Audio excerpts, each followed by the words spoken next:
We are most alive, we have the most energy, we are most intimate with our best selves when we're progressing towards our mighty mission. I think what's happened on the planet right now is there's been a great seduction and a great brainwashing.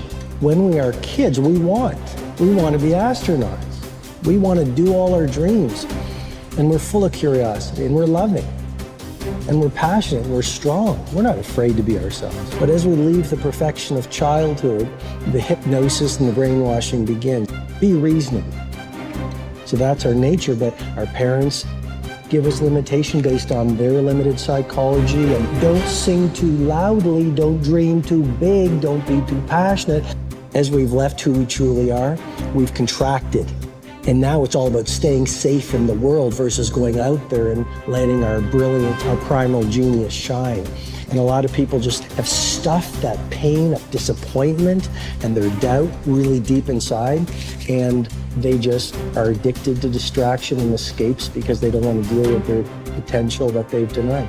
What's the most important key to success? I think it's hunger. It's not getting satisfied. A hunger that doesn't go, a hunger to learn, a hunger to grow, a hunger to serve, a hunger to give, a hunger to create breakthroughs. Most people are hungry until they make a certain amount of money and then they get comfortable. And there's nothing wrong with that, but it's not about the money. It's not about the business. It's about your growth. Because every one of us either grows or dies. People ask me all the time, what does it take to be happy? I say one word, progress. Progress equals happiness, because achieving a goal feels good for how long? A week, a month, 3 months, and then there needs to be something else. And the reason for something else is because you gotta grow. I want to find more. All I can. And in that sack of you have to dive in that to find more. Because if you're not willing to go in there and face yourself, not gonna find anything. You gotta live right here on surface, man, right here on surface. So if there is an ending to this world and there is somewhere to go and there's a judgment, you're gonna get there and you might see a chart. And that chart may tell you who you should have been. And now you get the rest of your life to think about that. Now I could live a much better life if I just would have just suffered a little bit more. Success is not gonna show up at your front door and knock on it and say, here I am. It's not coming to look for you. In fact, success is not thinking about you. Success is already doing its job. You got to be willing to do your job.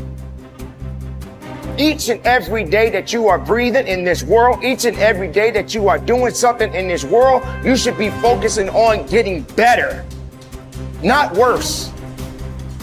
You should be understanding that, hey, I can't be this same person on a day in, day out type of way. I got to keep focusing and going further and going harder and going stronger and pushing myself till there's nothing else left to push forward.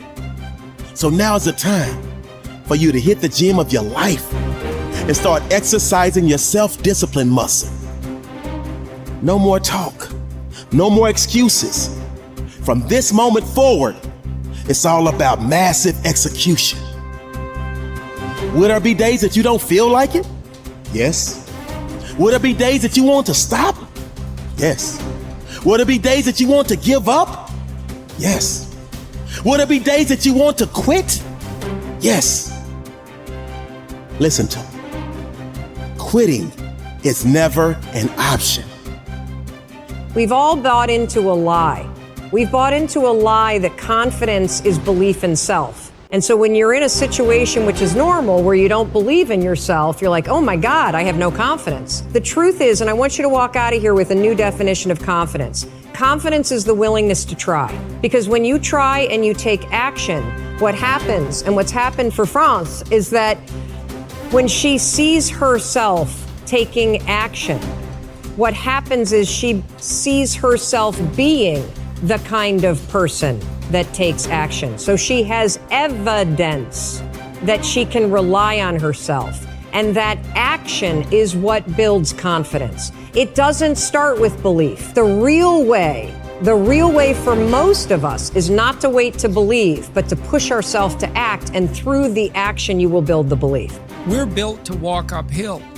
And when you reach the pinnacle of the hill, you want to stop and appreciate the vision, but the next thing you want is a higher hill in the distance, because it's the uphill climb that it's from the uphill climb that we derive our value, and I mean this technically. So almost all the positive emotion we feel, especially the emotion that fills us with enthusiasm, and that's to be filled with the Spirit of God, by the way, because that's what enthusiasm means.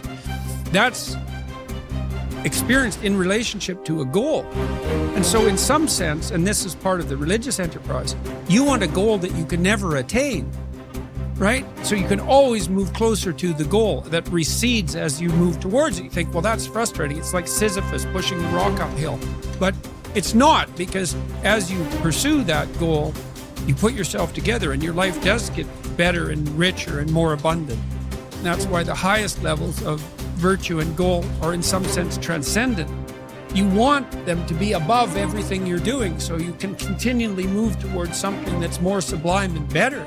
That's what you are. You're here to live, not to sleep. I didn't study, I didn't study a book.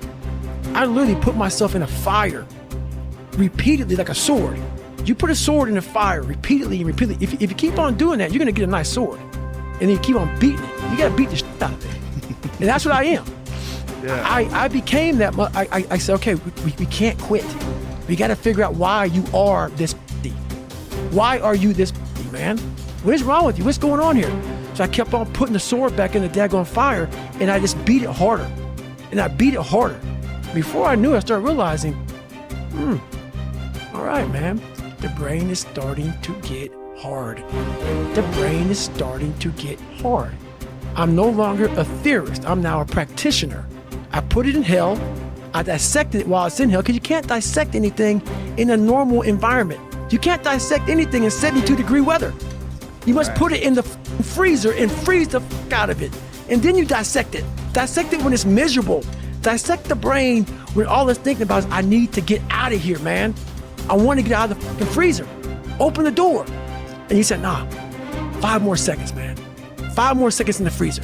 And that's when you start to pick that brain apart. And that's what all this stuff did to me. I kept on putting myself back into the freezer or the fire and beating the out of myself, mentally and physically. Before I knew it, this is what happened. Ralph Waldo Emerson believed that anyone who had put their heart and soul into their work and had done their very best could hold their head up high.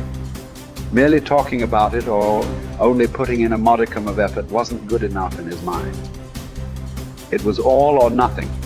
He believed that doing your best was an admirable quality, and that although you might not always be successful, knowing that you had done all you could was often all that mattered. At least you could look yourself in the eye. This ethos is central to many youth movements, such as the Scouts and Guides, and is a great philosophy for life in general. Indeed, doing your absolute best in everything you do is something that we should all aspire to, and it doesn't matter if it's at school, university, work, or home.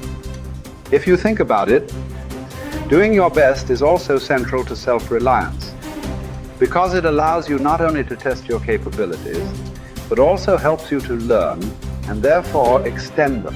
It's only when you are at the edge of your ability that you can really test your mettle and see just how much you can depend on yourself.